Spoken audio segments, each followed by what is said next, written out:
भारत और रूस के संबंध हर कसौटी में खरे उतरे हैं, जिन्होंने हमेशा उस वक्त एक दूसरे की मदद की जब सारी दुनिया दुश्मन नजर आ रही थी।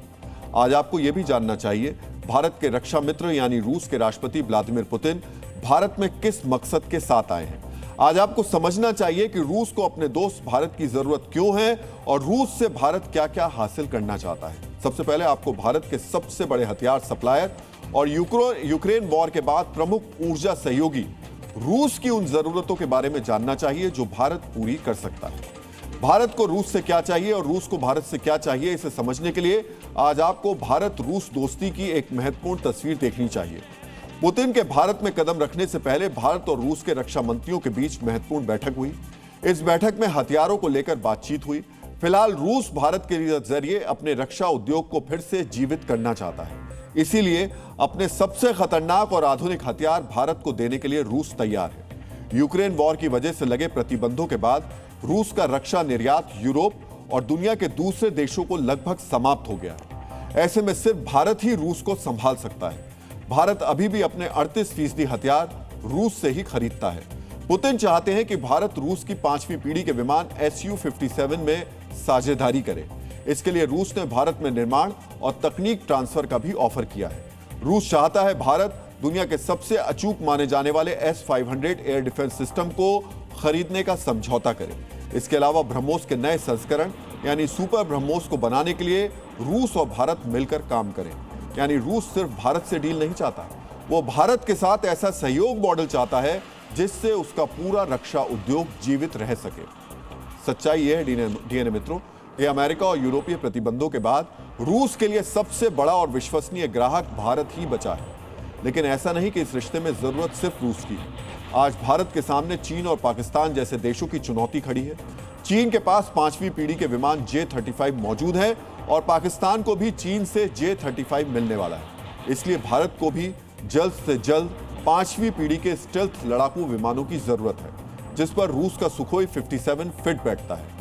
इसके अलावा ऑपरेशन सिंदूर में S-400 का प्रदर्शन भी भारत के भरोसे को बढ़ाने वाला रहा है और भारत चाहता है कि S-400 की बची हुई बैटरियां रूस से जल्दी आ जाए और हाइपरसोनिक खतरे को रोकने के लिए S-500 भी भारत की जरूरत है। यानी भारत और रूस की जरूरतें एक दूसरे की पूरक हैं, फिर चाहे रक्षा क्षेत्र हो या फिर ऊर्जा क्षेत्र। अमेरिका के प्रतिबंधों के बाद पुतिन भारत से यहां भी मदद चाहते हैं।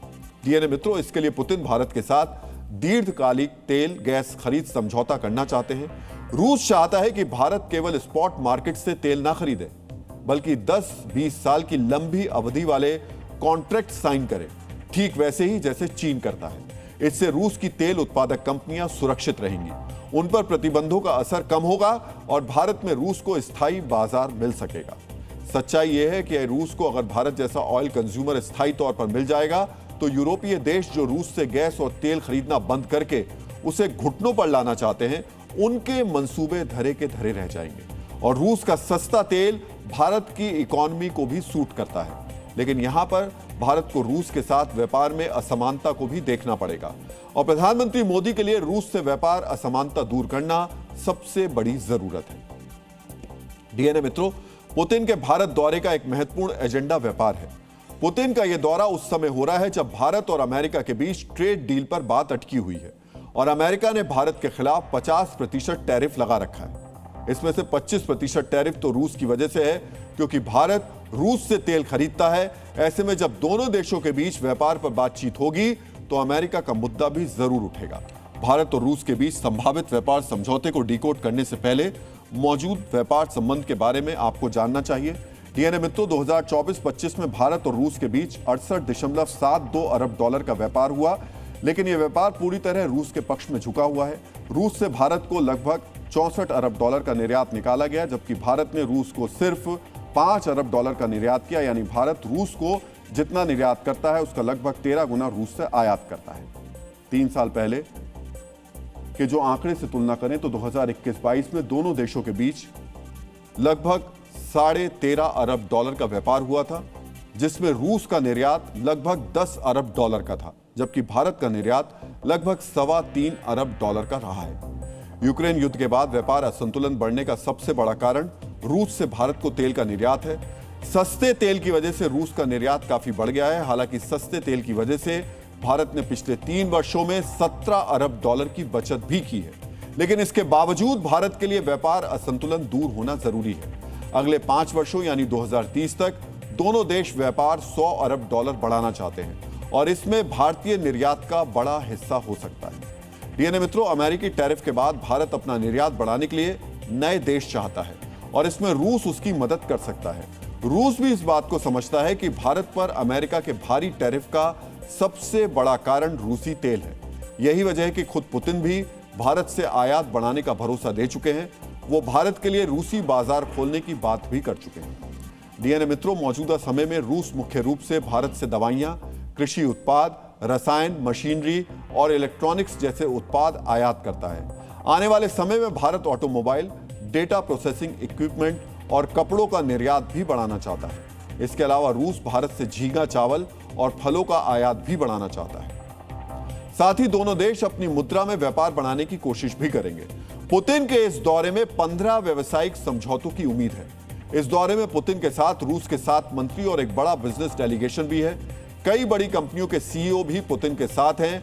रूस के साथ होने वाले भारत के व्यापार समझौते के बारे में भी आपको जानना चाहिए। दोनों देश आर्थिक सहयोग के 2030 के रोडमैप को मंजूरी देंगे, जो व्यापार बढ़ाने का मुख्य दस्तावेज होगा। कृषि और उर्वरक आपूर्ति पर समझौता होगा, जिससे किसानों को लाभ मिलेगा। स्वास्थ्य और फार्मास्यूटिकल के क्षेत्र में समझौता होगा, जिससे भारतीय दावा बढ़ेगा। लेबर मोबिलिटी एग्रीमेंट से कुशल भारतीय कामगार रूस जाकर काम कर सकेंगे। इसके अलावा रूस के नेतृत्व वाले यूरेशियन इकोनॉमिक यूनियन के साथ फ्री ट्रेड एग्रीमेंट भी रफ्तार पकड़ेगा। डीएनए मित्रों, दिल्ली में होने वाले ये समझौते 5 साल में 100 अरब डॉलर के व्यापार की बुनियाद बनने वाले हैं। साथ ही ये ट्रंप के टैरिफ का भी जवाब होगा। भारत के बढ़ते सहयोग से रूस पश्चिमी देशों को यह संदेश भी दे पाएगा कि वो दुनिया से अलग थलग नहीं है। भारत जैसी बड़ी शक्ति उसके साथ है, जबकि भारत दुनिया को संदेश दे रहा है। भारत किसी एक ब्लॉक का हिस्सा नहीं है, खुद की राह तय करता है और किसी भी महाशक्ति के दबाव में काम नहीं करता है।